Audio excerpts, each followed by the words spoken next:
कांग्रेस की परेशानी कुछ और है। ये पचा नहीं पा रहे कि मोदी यहां तक पहुंचा कैसे, और इसलिए वे एक ही रास्ता उनके लिए बचा हुआ लग रहा है कि मोदी तेरी कब्र खुदेगा। नेहरू जी हो या इंदिरा जी हो या पूरी कांग्रेसी बिरादरी हो, ये लोग भारत के लोगों को समस्या मानते हैं। कल सांसद को गद्दार इसलिए कहा क्योंकि वो सिख, ये सिखों का अपमान था। कांग्रेस देशवासियों को ही समस्या मानती है। अब मैं इनका इतना बोल करके छोड़ दूंगा तो आज पता नहीं रात को उनको नींद नहीं आएगी और गालियां कल कैसी दे उसका प्लानिंग चलेगा। आदरणीय सभापति जी, राष्ट्रपति जी ने इस देश के मध्यम वर्ग, इस देश के निम्न मध्यम वर्ग, इस देश के गरीब, इस देश के गांव, इस देश के किसान, महिलाएं, विज्ञान हो, प्रौद्योगिकी हो, कृषि हो, सभी विषयों को लेकर के बहुत ही विस्तार से भारत के प्रगति का एक स्वर संसद में गूंजा है।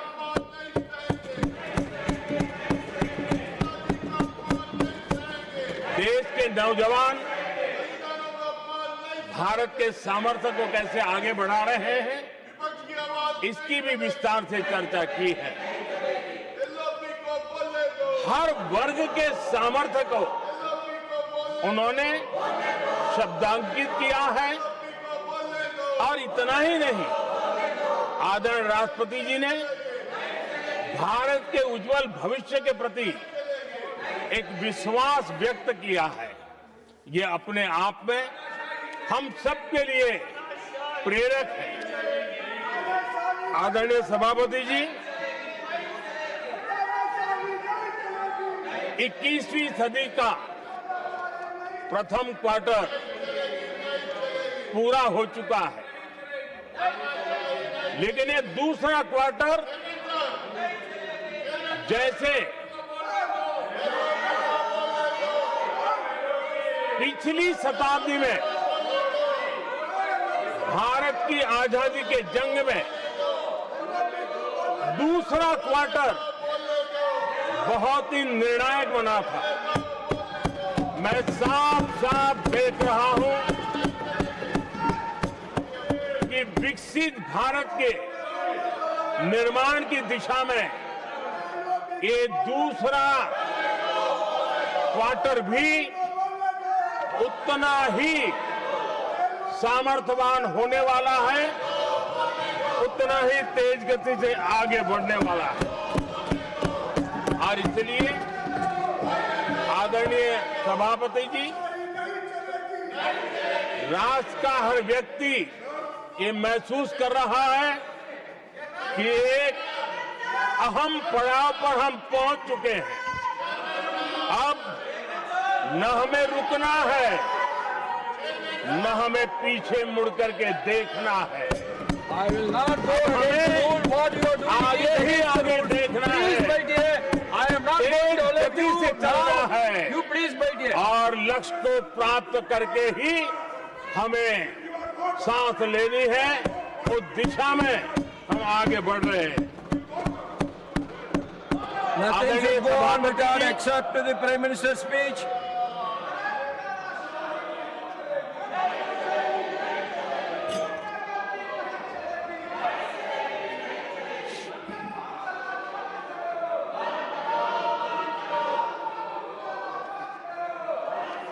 आदरणीय सभापति जी,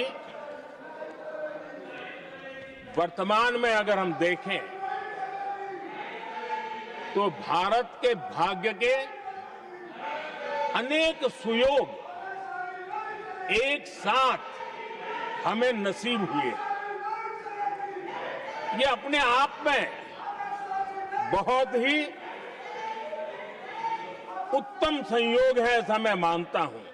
आज मेजर इकोनॉमी में भारत का ग्रोथ बहुत हाई है और हाई ग्रोथ और लो इन्फ्लेशन ये बहुत ही यूनिक संयोग है और ये हमारी अर्थव्यवस्था की मजबूती को प्रदर्शित करता है। आदरणीय सभापति जी, हम जिस गति से आगे बढ़ रहे हैं, जब हमें देश की जनता ने सेवा करने का मौका दिया तब फ्रेजाइल 5 के रूप में ये देश जाना जाता था। जब हमें अवसर मिला तब देश आजाद हुआ तब हम दुनिया में 6 नंबर की इकोनॉमी थे, लेकिन इन लोगों ने ऐसा एक हाल करके रखा कि 11 पे पहुंचा दिया। आज हम 3 पर जाने की दिशा में तेज गति से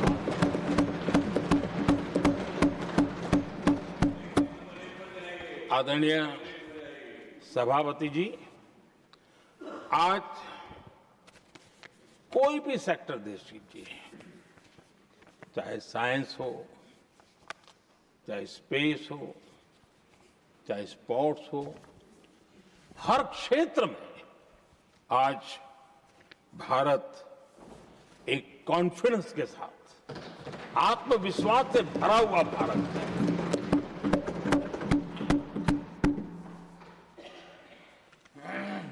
कोविड के बाद विश्व में जो स्थितियां पैदा हुई और ऐसी नई नई चीजें जुड़ती गई, आज दुनिया संभल नहीं पा रही है। ऐसे में साफ साफ नजर आ रहा है कि दुनिया एक नए ग्लोबल ऑर्डर की तरफ, नए वर्ल्ड ऑर्डर की तरफ आगे बढ़ रहा है। सेकंड वर्ल्ड वॉर के बाद एक वर्ल्ड ऑर्डर बना था, अब एक नए वर्ल्ड ऑर्डर की तरफ विश्व बहुत तेजी से आगे बढ़ रहा है। और सबसे बड़ी खुशी की बात है, सारी घटनाओं का अराजनीतिक तरीके से निष्पक्ष भाव से विश्लेषण करेंगे तो झुकाव भारत की तरफ है।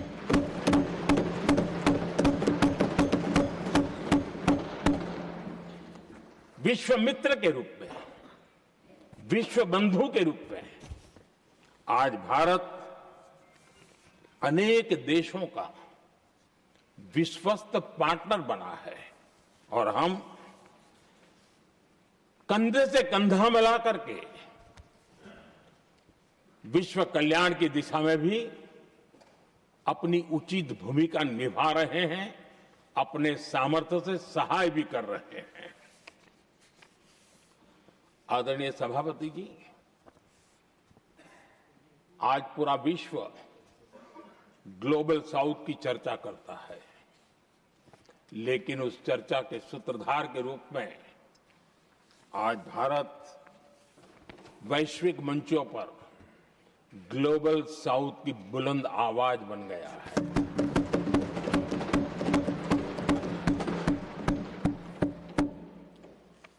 अनेक देशों के साथ आज Bharat future ready trade deals कर रहा है। पिछले कुछ ही समय में दुनिया के महत्वपूर्ण 9 बड़े देशों के साथ 9 बड़े हमारे ट्रेड डील हुए और उसमें मदर ऑफ ऑल डील एक साथ 27 देशों के साथ, यूरोपियन यूनियन के साथ।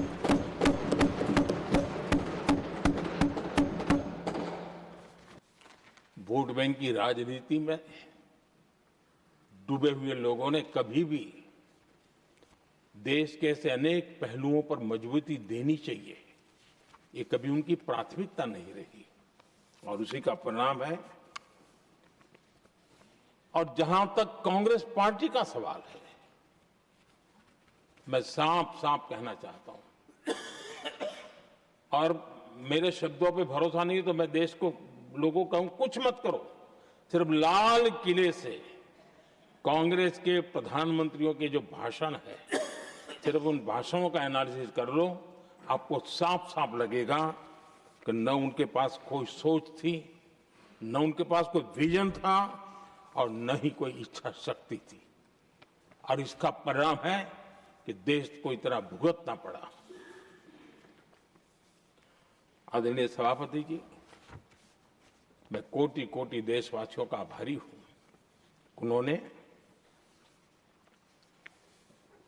सेवा करने का अवसर दिया। हमारी काफी शक्ति उनकी गलतियों को ठीक करने में जा रही है। दुनिया के मन में जो उनके समय की छवि है, उस छवि को धोने में मेरी ताकत लगती है। ऐसा बर्बाद करके रखा हुआ था। और इस काम के लिए हमने फ्यूचर रेडी पॉलिसीज पर बल दिया है। और आज आपने देखा होगा, देश नीति के आधार पर चल रहा है, पॉलिसीज के आधार पर चल रहा है। एडोकिज्म को हमने त्याग कर दिया है, और उसके कारण विश्व का विश्वास बनता है। हमने रिफॉर्म, परफॉर्म, ट्रांसफॉर्म के मंत्र को लेकर के आगे बढ़े, और आज स्थिति ऐसी है कि देश रिफॉर्म एक्सप्रेस पर सवार हो चुका है।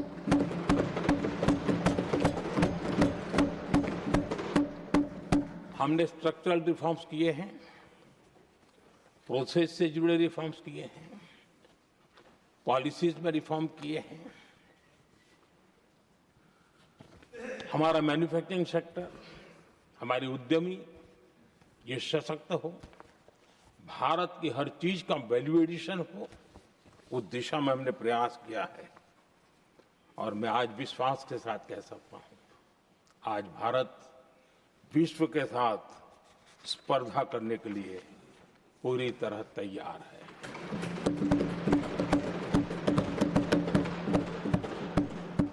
जब मैं विश्व के सीईओ फोरम की समिट देखता हूं, आज दुनिया हमारे उद्यमियों को समानता के रूप में देखती है। और जब पिछले दिनों सभी दलों के डेलीगेशन विश्व में गए थे, ये भाव उन्होंने भी अनुभव किया, और आकर के मुझे सभी दल के माननीय सांसदों ने अपने अनुभव बता रहे थे, बड़ा गर्व से कह रहे थे कि हाँ, बराबरी से बात हो रही है। ये हमारे लिए अपने आप में बात है। आदरणीय सभापति जी, एमएसएमई का बहुत बड़ा नेटवर्क जितना सामर्थ्यवान होता है, वो लंबे अरसे तक इकोनॉमी को एक ताकत देता है। हमने उस दिशा में बल दिया, और हमने कई रिफॉर्म्स किए हैं। आज हमारे एमएसएमई नेटवर्क पर दुनिया का भरोसा बढ़ रहा है। बड़े बड़े हो सकता है हम हवाई जहाज नहीं बनाते होंगे, लेकिन कई हवाई जहाज है जिसमें कई पुर्जे मेरे देश के छोटे छोटे एमएसएमई बना रहे हैं। आदरणीय सभापति जी, देश में हुए इन प्रयासों का नतीजा सबके सामने है। बड़े बड़े देश भारत के साथ व्यापारिक संबंध बनाने के लिए बहुत ही आतुर है। यूरोपीय संघ का ट्रेड डील हो, अमेरिका के साथ अभी अभी हुआ जो ट्रेड डील हो, और कल हमारे पीयूष जी ने सदन में विस्तृत जानकारी भी दी है, और पूरा विश्व खुल करके इस ट्रेड डील का तारीफ कर रहा है। और उसमें जब यूरोपियन यूनियन के साथ ट्रेड डील हुआ, तो विश्व को एक भरोसा हुआ कि अब वैश्विक स्तर पर स्थिरता की संभावना बढ़ेगी। अमेरिका के साथ ट्रेड डील होने के बाद विश्व को और भरोसा हो गया कि जो स्थिरता के एहसास हो रहा था, अब गति का भी एहसास होने लगा है। विश्व के लिए शुभ संकेत है। आदरणीय सभापति जी, इसका सबसे बड़ा लाभ हमारे देश के नौजवानों को होगा। और जब मैं नौजवान कहता हूं तो उसमें मध्यम वर्ग का भी नौजवान होता है, शहर का नौजवान भी होता है, गांव का नौजवान भी होता है, बेटा भी होती है, बेटी भी होती है। और इसलिए उसे टुकड़ों में न देखा जाए। मेरे देश के युवा के सामर्थ्य का हमें गौरव करना चाहिए और उनके लिए पूरा विश्व बाजार अब खुल चुका है। अब उनके लिए अवसर ही अवसर है। और मैं उनको कहता हूं, आइए दोस्तों, मैं आपके साथ कंधे से कंधा मिला करके खड़ा हूं। हिम्मत कीजिए, बढ़िए। देश आपके साथ खड़ा है और दुनिया आपका स्वागत करने के लिए इंतजार कर रही है। आदरणीय सभापति जी, जिस प्रकार से दुनिया में हमारे युवा प्रोफेशनल्स की मांग बढ़ रही है, इवन केयर गिवर्स की मांग बढ़ रही है, हर कोई मिलता है हमें इस प्रकार के लोग चाहिए। इस प्रकार कुछ लोग तो अपना स्पेशल ऑफिस यहां बना रहे हैं रिक्रूट करने के लिए, योग्य टैलेंट की खोज के लिए। इसका मतलब हुआ कि भारत के प्रोफेशनल्स के लिए भी विश्व में बहुत बड़े अवसर बन रहे हैं। दुनिया का समृद्ध से समृद्ध देश भी अपने यहां गैर कानूनी नागरिकों को बाहर निकाल रहा है। हमारे देश में घुसपैठियों को बचाने के लिए अदालतों को तब तक प्रेशर पैदा किया जा रहा है। मेरे देश का नौजवान कैसे ऐसे लोगों को माफ करेगा जो घुसपैठियों की वकालत करने के लिए ताकत लगा रहे हैं? और घुसपैठिए मेरे देश के नौजवानों के हक छीन रहे हैं, उनकी रोजी रोटी छीन रहे हैं, आदिवासियों की जमीन छीन रहे हैं, बेटे बेटियों के जिंदगी पर खतरे पैदा हो रहे हैं। लेकिन उनके लिए महिलाओं पर अत्याचार होते रहे। सत्ता नीति के सिवा कुछ करना नहीं, और वो यहां पर हमें उपदेश दे रहे हैं। और ऐसे चिंताजनक सभी विषयों पर आंखें मूंद करके बैठे हुए वो लोग हैं। एक हमारे माननीय सदस्य काफी कुछ बोल रहे थे, जिनकी पूरी सरकार शराब में डूब गई, जिनके शीश महल घर घर में नफरत का कारण बन गए, और शायद उनको ब्लैक शब्द ज्यादा पसंद है। हर एक का अपना अपना एक भूतकाल होता है।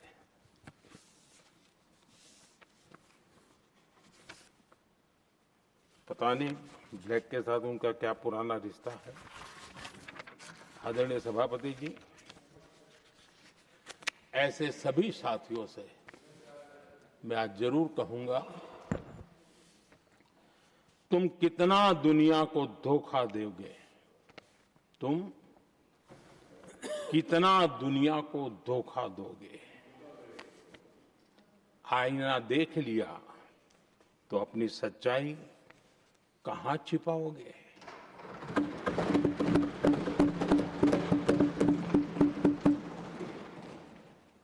कांग्रेस हो, टीएमसी हो, डीएमके हो, लेफ्ट हो, ये दशकों से केंद्र में सत्ता में रहे हैं, सत्ता के भागीदार रहे हैं। राज्यों में भी उनको सरकारें चलाने का अवसर मिला है, लेकिन उनकी पहचान क्या बनी? आज डील की चर्चा होती है तो गौरव से कहते हैं, तब डील की चर्चा होती थी तो बॉफोर्स डील याद आता था। ये डील होते थे।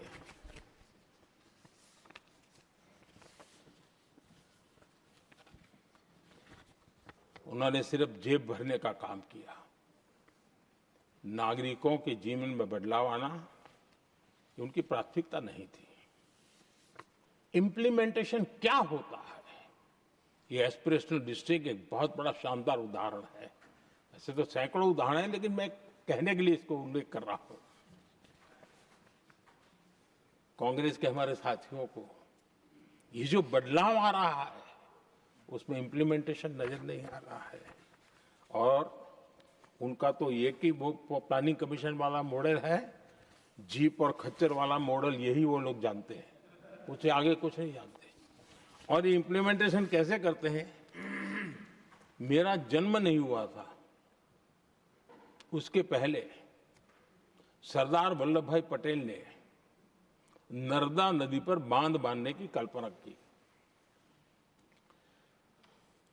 विषय तो पक्का हो गया, सरदार साहब नहीं रहे, खैर नेहरू जी ने शिलान्यास किया। अब इम्प्लीमेंटेशन देखिए इनको। मेरा जन्म नहीं हुआ था जब इसकी कल्पना की गई थी, और प्रधानमंत्री बनने के बाद मैंने उसका उद्घाटन किया, ये हाल है।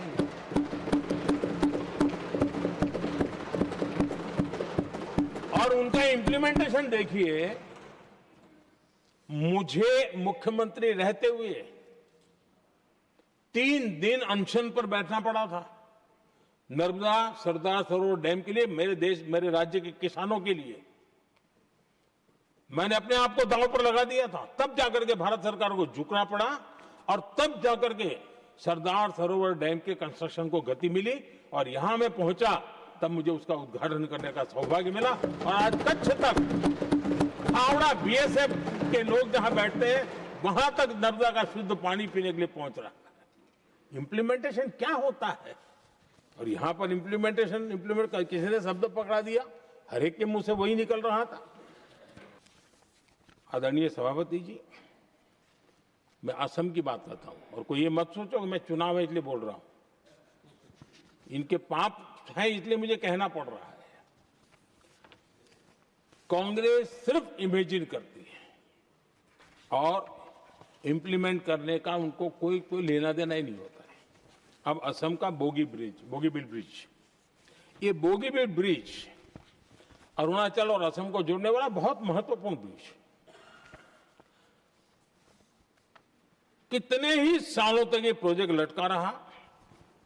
हमने प्रगति के माध्यम से इसको रिव्यू किया, और असम सहित पूरे नॉर्थ ईस्ट को बहुत बड़ी सुविधा वाला ये काम हमने पूरा किया। आदरणीय सभापति जी,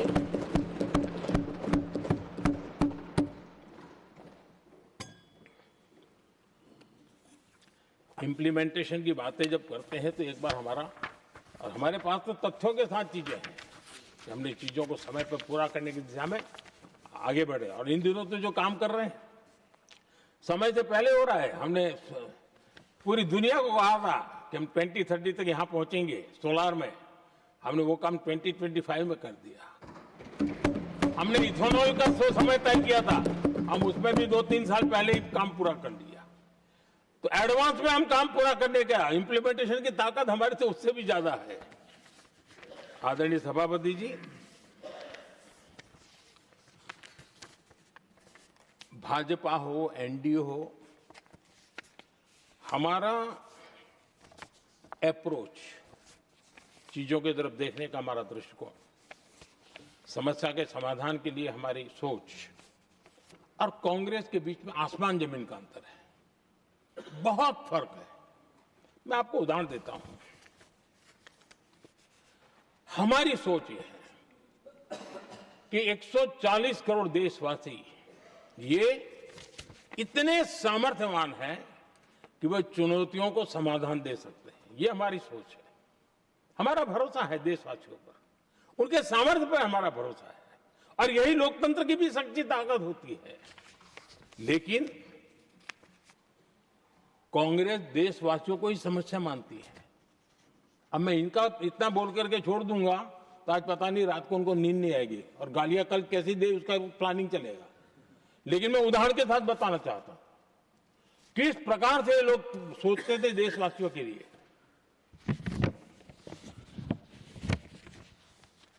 देश के लोगों के बारे में नेहरू जी और इंदिरा जी की सोच क्या थी, मैं उसके विषय में बताना चाहता हूं। इंदिरा जी एक बार ईरान गए थे, और ईरान में वो भाषण दे रही थी और उस भाषण में उन्होंने नेहरू जी के साथ जो बातचीत हुई थी उसका उल्लेख किया। खुद ने कहा है, उन्होंने कहा, और मैं जो इंदिरा जी ने कहा था उसको कोट कर रहा हूं, जब किसी ने मेरे पिताजी से पूछा, यानी नेहरू जी से पूछा कि उनके सामने कितनी समस्याएं हैं, तो उन्होंने उत्तर दिया था 35 करोड़। नेहरू जी ने जवाब दिया था कि उनके सामने कितनी समस्याएं हैं, बोले 35 करोड़। उस समय हमारे देश की जनसंख्या थी 35 करोड़। अब आगे देखिए, 35 करोड़ देशवासी नेहरू जी को समस्या लगते थे। ऐसा कोई मुखिया हो सकता है क्या जी? और इस बात का उदाहरण देते हुए इंदिरा जी ने आगे कहा कि आज देश की जनसंख्या 57 करोड़ है, इसलिए मेरी समस्याओं की संख्या भी उतनी ही बड़ी है। यानी पिताजी को 35 करोड़ समस्या वाले देशवासी लगते थे, अब 57 करोड़ उनको समस्या। कोई ऐसा हो सकता है जो अपने ही देशवासियों को समस्या माने? ये फर्क है उनकी सोच और हमारी सोच में, ये फर्क है उनके अप्रोच और हमारे अप्रोच में।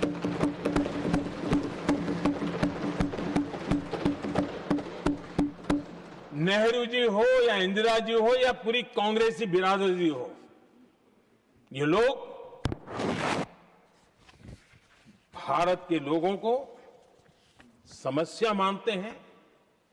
आदरणीय सभापति जी, मेरे कई कोटेशन मिलेंगे। मैंने दुनिया के सामने कहा है, देश के सामने कहा है, और कहा है इसलिए नहीं, ये मेरा कन्विक्शन है। अरे चुनौतियां कितनी ही क्यों ना हो, 140 करोड़ समाधान हमारे पास है।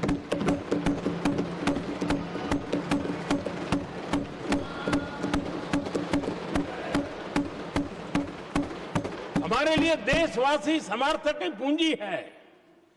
हमारे लिए हर देशवासी भारत का उज्जवल भविष्य का नियंता है, निर्माता है, कर्ता धर्ता है।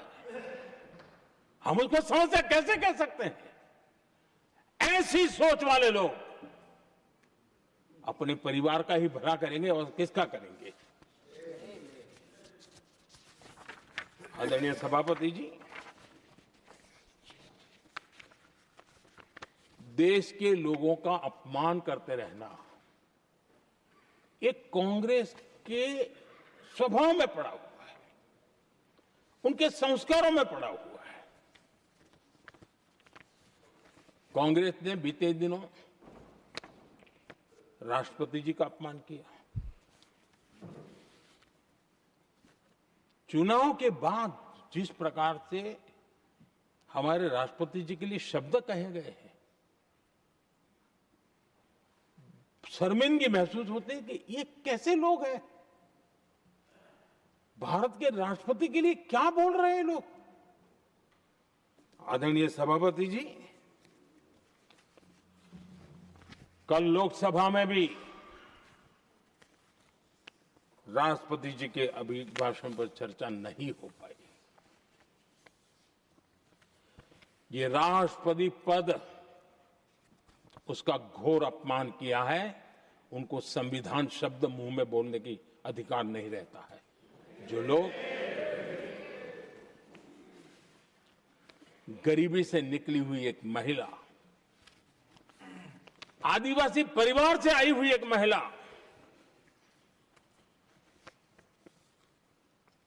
जब आपने लोकसभा में जो व्यवहार किया है, आपने आदिवासी समाज का अपमान किया है, आपने महिला का अपमान किया है।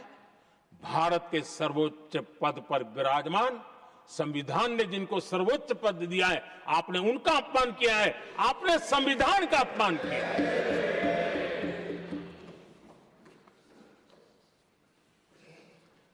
आदरणीय सभापति जी, उनको कुछ भी लगता हो,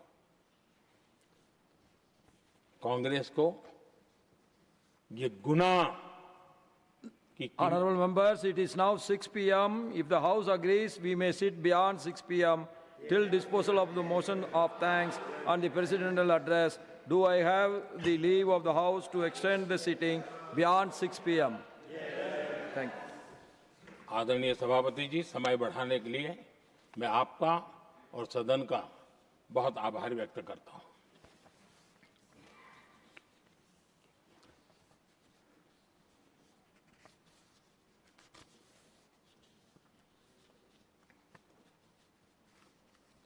आदरणीय सभापति जी, बड़ी दर्दनाक लोकसभा की घटना है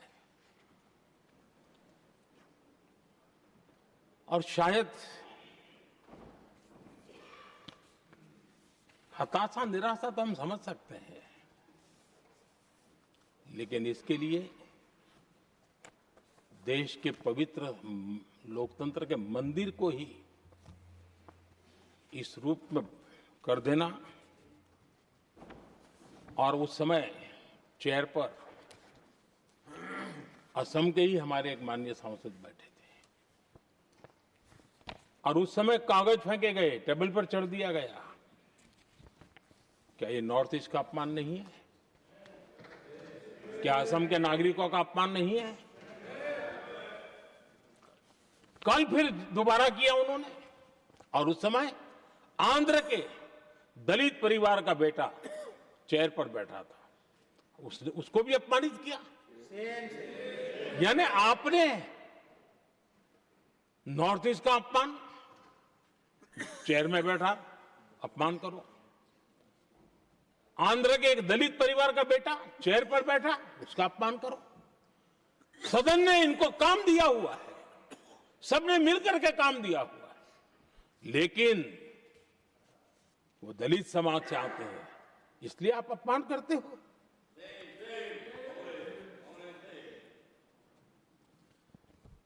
और ऐसा लगता है कांग्रेस के लोगों को असम की जनता के प्रति बड़ी नफरत है। उनको लगता है कि उसकी जनता ने उनका साथ छोड़ दिया, मतलब उनके दुश्मन हो गए। क्या कभी लोकतंत्र में ऐसे सोचते हैं क्या? मुझे तो तब बहुत पीड़ा हुई थी जब भारत रत्न भूपेन हजारिका जी, जो कि इस देश के बहुत ही सम्मानीय व्यक्तित्व है जी, आज भी घर घर में उनको स्मरण करते हैं लोग। उनके प्रति जो भक्ति का भाव है आप कल्पना नहीं कर सकते, लेकिन उनको इसकी भी कोई परवाह नहीं है। और जिस प्रकार से, और हमारा सौभाग्य था कि हमने भूपेन हजारिका जी के देश के लिए जो उनका योगदान था, नॉर्थ ईस्ट जैसे इलाके से पूरे देश को अपने वाणी से, अपने विचारों से, अपनी अभिव्यक्ति से बांध के रखा था। हमने भारत रत्न देने का निर्णय किया, इस पर भी इनको ऐतराज। और मैं तो हैरान हूं, खड़गे जी अगर होते तो मैं उनकी हाजिरी में कहता ही है, इन्होंने जिस प्रकार से बोला ना भारत रत्न के बाद, वो वीडियो पर उनका चेहरा देखेंगे ना, आपको लगा रहे ये ऐसे लोग हैं, ऐसा व्यवहार करते हैं। और ये कहा, अरे ये तो सिंगर थे। मैं समझता हूं कि एक किसी का भी अपमान करने में कभी भी पीछे नहीं रहते हैं।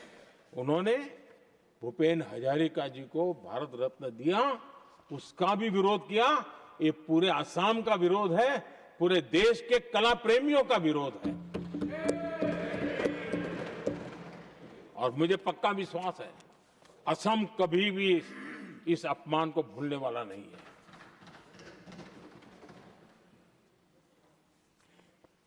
आदरणीय सभापति जी, कल जो घटना घटी, इसी सदन के एक माननीय सांसद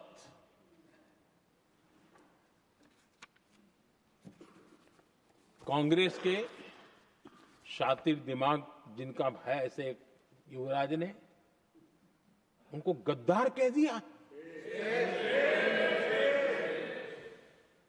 अहंकार कितनी 7वें आसमान पर पहुंच चुका है इनका। और कांग्रेस को छोड़कर के कितने ही लोग निकले हैं, कांग्रेस के कितने टुकड़े हुए हैं, कई लोग दूसरे दलों में गए हैं, लेकिन औरों को तो किसी को गद्दार नहीं कहा उन्होंने। लेकिन कल सांसद को गद्दार इसलिए कहा क्योंकि वो सिख थे। ये सिखों का अपमान था, ये गुरुओं का अपमान था। और कांग्रेस के अंदर जो कूट कूट करके सिखों के प्रति नफरत भरी पड़ी है ना, उसका वो अभिव्यक्ति थी। और इसी सदन के माननीय सांसद है वो, और उनको जरा भी दर्द नहीं, वरना आज खड़े होकर के कह सकते थे कि कल जो हुआ इसी सांसद की गरिमा के अनुरूप नहीं था, हमें खेद है, एक शब्द तो बोल लेते। लेकिन सिखों के प्रति उनके मन में जो नफरत भरी पड़ी है, और इसी के कारण उन्होंने कल, और जिसका परिवार देश के लिए शहादत देने वाला परिवार के वो सदस्य हैं, उन्हें अपने राजनीतिक विचारों में परिवर्तन किया, इसलिए गद्दार हो गए। और ये गद्दार शब्द छोटा नहीं है। मेरे देशवासी को कोई गद्दार कहे, ये कैसे देश सहन करेगा? और वो भी एक सिख है इसलिए गद्दार कहना बहुत दुर्भाग्य की बात है। और ऐसे लोग कांग्रेस को नहीं डुबाएंगे तो क्या करेंगे?